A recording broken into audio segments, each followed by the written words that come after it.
ఎన్నికల్లో ఓటమి పాలైన డిఎంకే అధినేత తమిళనాడు మాజీ ముఖ్యమంత్రి స్టాలిన్ చాలా హుందాగా ప్రవర్తించారు. తన సొంత నియోజకవర్గంలో ఓడిపోతే వెళ్ళి అక్కడ అందరికీ నమస్కారాలు పెట్టి థ్యాంక్స్ చెప్తా, ఇన్నాళ్ళ నుంచి నన్ను గెలిపించారు, మీకు సేవ చేసుకునే అవకాశం ఇచ్చినందుకు థ్యాంక్స్ చెప్పాడు. అద్భుతమైన హుందాతనం.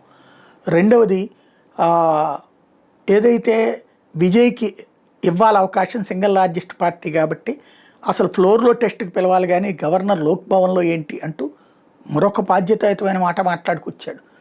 అదే సందర్భంలో ఐఎన్డిఏ కూటమి నుంచి కాంగ్రెస్ పార్టీ వెళ్ళినప్పుడు మాత్రమే ఆయనలో ఆగ్రహం రగిలింది. మిగతా పార్టీలు ఆయన్ని అడిగాక కాస్త చల్లారినటువంటి పరిస్థితి. ఓవరాల్గా డిఎంకే ఇంకోటి ఈవీఎంలతో ఓటమి అని ఎవరు అడిగితే గెలిచింది అదే ఈవీఎంలతో, ఓడింది అదే ఈవీఎంలతో, అట్టెట్ట మాట్లాడతాం, నేను అట్లాంటి కుసంస్కారిని కాదని చెప్పాడు. అంత హుందాగా మాట్లాడినటువంటి 6 నెలలు టైం ఇస్తాం విజయ్కి అని కూడా చెప్పాడు. అట్లాగే 2,500 రూపాయలు నువ్వు ఇవ్వలేవు, 1000 రూపాయలు ఇవి మేమే చెప్పినటువంటి కోణంలో అన్నది కూడా చెప్పుకొచ్చాడు. అంత హుందాగా మాట్లాడినాడు. మరి ఎట్లాగా మారాడు, ఎవరు చెడగొట్టారో తెలియదు.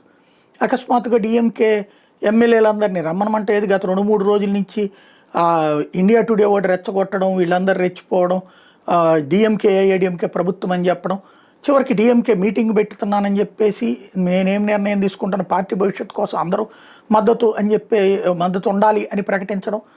ఆ తర్వాత వచ్చి డిఎంకే తరపున మీటింగ్ అయిపోయాక 10వ తారీఖు దాకానే విజయ్కి అవకాశం ఉంది, 10వ తారీఖు లోపు అతను నిరూపించుకోకపోతే మేము ప్రిపేర్ అవుతాము, అప్పుడు ఏఐడిఎంకేతో మీటింగ్ అవుతామన్నారు.